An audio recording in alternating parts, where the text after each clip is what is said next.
Fires at work start in all sorts of ways. It doesn't take much. A strong light left too close to paper. A fault in electrical equipment. A smouldering cigarette butt falling onto upholstery. A spark from a grinder. Furniture or clothes too close to a heater. Cooking oil left unattended on the hob. A piece of dodgy wiring or an overloaded plug. Wherever you work, you're surrounded by things that'll burn given half a chance. And once a fire's started, it doesn't take very long at all for it to spread, unless you catch it early enough to extinguish it.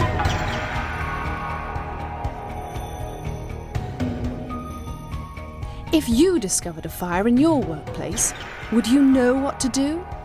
Would you panic like this, or would you be able to take decisive actions that could save lives and property? Do you know where the fire extinguishers are, and would you know how to use them? There was flames everywhere. I was just terrified, and managed to find eventually where the extinguishers were, and got there and just didn't have a clue what to do. It's just the panic was just rising up in me. The time felt like it was running out. Smoke billowing out, and my first reaction was just to run and get out of there. I think it was water, carbon dioxide, and maybe a foam one, but I just didn't have a clue which one to choose. I didn't know which one to go for. Frightened, and what's so sad is that I work in a kitchen with lots of fire extinguishers, and I had no idea on how to use them. These two know only too well what it's like to face a fire at work. Eddie's office went up in smoke. He was lucky to escape. The factory where Kate worked was completely gutted, the result of an electrical fault. It didn't just scare the wits out of her, it put her out of work for a few months. It's an unfortunate fact that very many companies simply never recover from a major fire like this. Kate and her colleagues could have prevented this disaster. There were plenty of extinguishers, but no one knew how to use them. We hope that by the end of this video, Kate, Eddie and you will have the knowledge to tackle a fire with confidence. There's no substitute for hands-on training. That's why we've got Kevin Farnborough here to show us the ropes. It really pays to learn how to handle an extinguisher before you need to use one in anger. But first of all, there are 4 vital steps you need to take on detecting a fire. Firstly, you must raise the alarm, then call the fire brigade, and at the same time as the premises is evacuated, you can tackle the fire, if it's safe to do so. Most people's reaction will be to tackle the fire immediately, but by raising the alarm first, you have already put in train the safety procedures that could save lives if the fire does go quickly out of control. Only when you have called the brigade and started the procedure for evacuating the building should you attempt to tackle the fire, if it's safe to do so. You can only deal with the fire if you know where the extinguishers are located. It'll be too late to start looking when the fire happens, so find out where they are now. Which brings us neatly back to the subject of this video. The best way to deal with a fire is to use the right fire extinguisher while the fire's still small enough. As you can see here, there are several different types of extinguisher, but it's very unlikely that you will have anything like this display to choose from. A thorough fire risk assessment of your premises should have been carried out, so the extinguishers to hand should be the right ones for the job, though you should never take this for granted. But why are there so many different types of extinguisher in the first place? It's horses for courses. There are different types of extinguisher because there are different types of fire. Officially 6 in all, although for all practical purposes there are only 3 or 4 you really need to know about. If, like Eddie, you work in an office, you will be surrounded mostly by solid materials such as wood, paper and cloth, curtains or finishing fabrics, for example. In a workshop or studio, you'll probably have stored flammable liquids such as solvents, paints and oils. There may also be waxes or greases that will melt to create a flammable liquid. So many fires these days start in faulty electrical equipment, such as computers, printers and photocopiers, or perhaps scientific instruments. Not only does this equipment often release some pretty nasty chemicals when it burns, it also carries an electrical charge. So the first thing you need to do is to cut the power supply if it's safe to do so. If you work in a kitchen, you will almost certainly come into contact with one of these, one of the most potent workplace fire hazards there are, the deep fat fryer. They contain a huge source of fuel, the cooking oil, which is deliberately heated to near its fire flash point, which would seem like a pretty silly thing to do if it wasn't for our love of fried food. Cylinders and aerosols containing flammable gases pose very particular problems, and so do some metals. Fires involving gases and metals should only be dealt with by people who've been specially trained. If such a fire occurs where you work, raise the alarm and evacuate the building as quickly as possible. Those are the 5 most common types of fire involving freely burning materials, flammable liquids, electrical hazards, cooking fats and gases. In order to choose the right extinguisher for a particular fire, we need to understand how fire extinguishers actually work, because they don't all work in the same way. Fire feeds on 3 things, all of which are required for a fire to occur. Fuel, the combustible material that provides the source of energy. Oxygen that's present in the air, all combustion needs oxygen. And heat, to trigger the chemical reaction that ignites the fire. These 3 components represent the fire triangle. Remove any one of them and the fire goes out. You can cut off the oxygen by smothering the fire with a fire blanket, foam or carbon dioxide. Or you can remove the heat from the fire by cooling it with water, slowing down the chemical reaction until it stops altogether.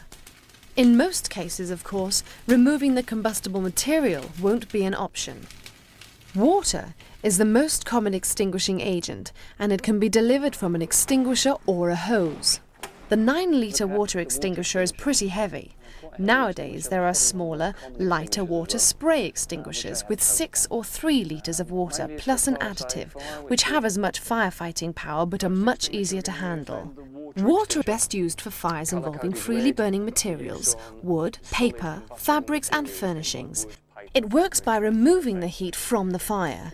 Don't use water on fires involving electrical equipment, because the current can travel up the jet and electrocute you. We must make sure that the fire does not get between us and our means of escape, so we have the exit behind us. We're going to pull the pin, release the hose, holding the end of the hose, squeeze the levers together. Aim at the base of the fire, and then using a slow sweeping motion, work your way up. Don't get too close in there, Eddie. That's it, we're cooling that material down now. At what point should I assume this fire's out? Well, never assume that the fire is out. We need to discharge the whole of that extinguisher. Remember, if the fire is spreading vertically, direct the jet towards the base of the fire and then follow it upwards with a sideways sweeping action. Make sure all of the hot spots are dealt with once you have finished with the main fire. Each type of extinguisher is identified with a zone of colour, a small colour patch or band. In the case of water, the zone of colour is red, the same as the rest of the extinguisher. While a pressurised water extinguisher delivers a total of 9 litres of water, a hose reel can pump out up to 90 litres in the same time. Kevin, I thought this was for use by firefighters only. No, it can be used by anybody that's been trained to use them. Normally recommend that at least 2 people use a hose reel. Right. 2 basic types, there are manuals and automatics. The one we have here is an automatic hose reel. So how would you actually turn this on? Well, this one, when you pull the hose out, it automatically turns the water on after a couple of turns. The manuals, you must turn on the stopcock first. It will normally show you that. Okay. With either of them, ensure that the nozzle is actually switched off first. This is just a twist grip. So As make with sure it's any switched sort off. of fire, We then can pull it don't be out. tempted to stay too long. If the fire doesn't start to die down quickly, or if the flames start to approach ceiling height, make your escape, closing any doors behind you. What sort of range on this? If you have a fire involving liquid fuels such as paints or oils, solvents or petrol, water can actually make matters worse. The puddle of water can spread the fire as the burning liquid floats on it. The best approach is to use a foam extinguisher. It has a cream-coloured patch on it. Foam works by starving the fire of oxygen. So this one's for you, Kate. Okay. Colour-coded cream for Yep. use on flammable liquids. It works by building up a blanket of foam over the top of the liquid, cutting off the oxygen. Right. Okay, so we need to pull the pin, release the hose. Holding the end of the hose, we're going to aim at the back inside edge of that tray. Bring it down slightly so we're hitting that back edge. The foam then builds up and it floats across from the back to the front, cutting off the oxygen. You can see the way it's working there. Just bring it down slightly, that's excellent. You see the fire's out. Okay, if you want to stop there. It's quite warm, isn't it? Very warm. That's why, obviously, we make sure that we have the exit behind us. Again, can't stipulate that enough. We must make sure that if something goes wrong, we can get away.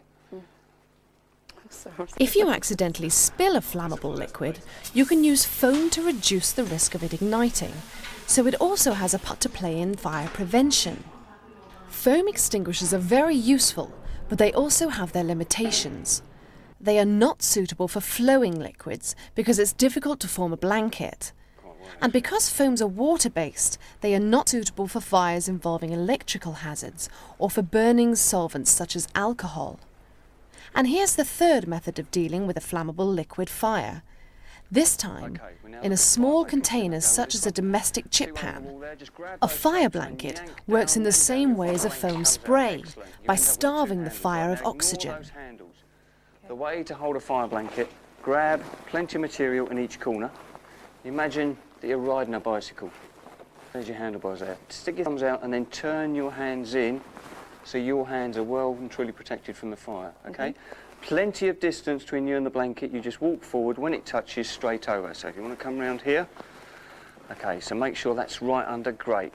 Okay, so just straight forward, keep going, keep going, keep going, excellent. Make sure the blanket is right over the pan. Good. Now switch it off, well done, well anticipated. Switch it off, either from there or the mains. We leave that now until the fire brigade take it off. Fire blankets are not designed for repeated use, and once used, should be discarded and replaced with a new one. Which brings us on to dry powder extinguishers, which are identified with a blue patch or band. They also deprive the flames of oxygen and cover the fire with a layer of dry powder. You can use a dry powder extinguisher on any of the fires we have talked about, including fires involving electrical hazards. Ideally suited for flammable liquid spills, can also be used on live electrical equipment. Colour-coded blue as general purpose extinguisher. It works by depriving the fire of oxygen and inhibits the combustion process. It's a very powerful, very effective fire extinguisher. It is also extremely messy. Again, we pull the pin, releasing the hose, holding the end of the hose. We squeeze the levers all the way down, no half-hearted attempt. Okay. With a spill, it's a very rapid sweeping motion. You literally drive the fire away from you. Right. Well, Bob's going to start a small spill here for us, so if we'd like to move out of the way. Okay. And remember the rapid sweep. If you are dealing with a Straight out fire the door, it's involving gone, an is it still electrical hazard, the first thing to do is turn off the power, if you can do so safely. While dry powder extinguishers are very effective, they have two downsides. They can impair vision, making it difficult to see what you're doing, and they make a heck of a mess. An alternative is one of these. It's suitable for most of the fires we have mentioned, including fires involving electrical equipment. Identified by a black zone of colour, it releases pure carbon dioxide gas. On to fires involving electrical equipment. Best extinguisher for this, carbon dioxide. Colour-coded black, and it works by actually excluding the oxygen. On the main points with electrical equipment, make sure that you switch it off. 9 times out of 10 you won't be able to do that near the equipment. You might have to do that at the mains, but you must switch it off to prevent reignition. A couple of points to note with the carbon dioxide. Pull the pin, direct the nozzle. If you'd like to hold that for me. Very important, the nozzle stays where you direct it to. Don't hold the nozzle itself, you get a build-up of ice on there. Do not hold the base. Okay. Either as you are now or 2 hands on the handle, whichever is more comfortable. If you'd like to just pull the pin for me now. Excellent. If you give it a quick squirt, right, a lot of noise with this extinguisher, so do remember that. We've got to get in through grills or vents. That's the only way we're going to get into the equipment itself. So as close as you safely could without putting yourself at risk, and just keep the extinguisher going until the fire is out. Okay. No short bursts. Just keep it out.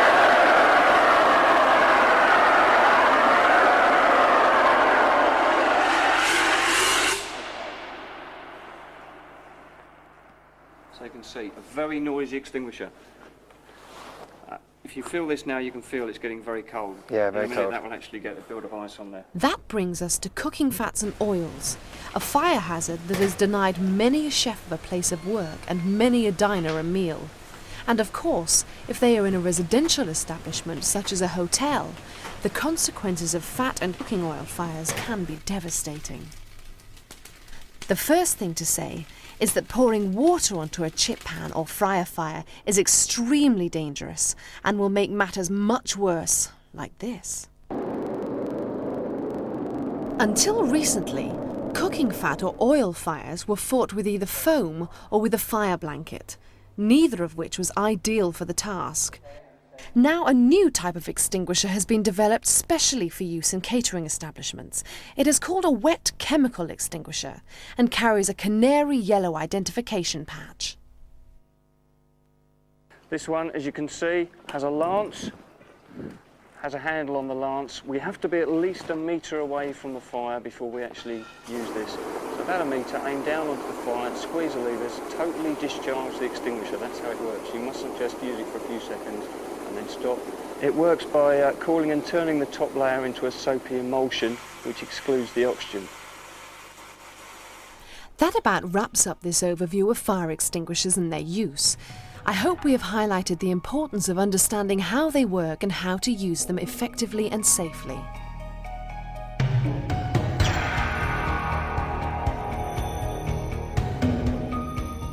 Hopefully, the decision as to which type of extinguisher to use will have already been taken for you. But if your place of work has multiple fire risks, you may also need to decide whether or not the extinguisher to hand is the right one for the fire. For a fire involving freely burning materials, most extinguishers are suitable. The best is water. For flammable liquids such as oil, spirits or petrol, use foam, powder or carbon dioxide. Don't use water. For burning liquids that are contained, foam is the most effective, but you can also use dry powder or carbon dioxide. A fire blanket is another way of dealing with it. For spilled or running liquids, powder is best, but you can also use carbon dioxide. For fires involving electrical equipment, carbon dioxide is best, but powder works nearly as well. Never use water, foam or wet chemical on an electrical fire. And faced with cooking fat or oil fires, by far the most effective extinguisher is the wet chemical, which turns the oil to soap. More generally, don't try to fight a fire if there's a possibility of your escape route being cut off, or if you're not sure that you can deal with the fire. Don't carry on fighting a fire if it carries on getting bigger in spite of your efforts. Don't even think about fighting a fire if pressurized gas cylinders or aerosols are involved, and don't try to move them either. And don't try to be a hero. If the fire gets out of hand, leave at once and close the door behind you. How do our two victims feel about it now? I think it went pretty well. The practical experience was great and it's made me much more confident now. I mean, that bit of the fire blanket was quite scary, wasn't it? Absolutely. Why not satisfy your curiosity and check out where the nearest extinguishers are to you? And when you find them, check out the colour zone to see what type they are and make a mental note of the correct technique for using it. You never know when that knowledge could help prevent a small fire becoming a disaster for you and your company.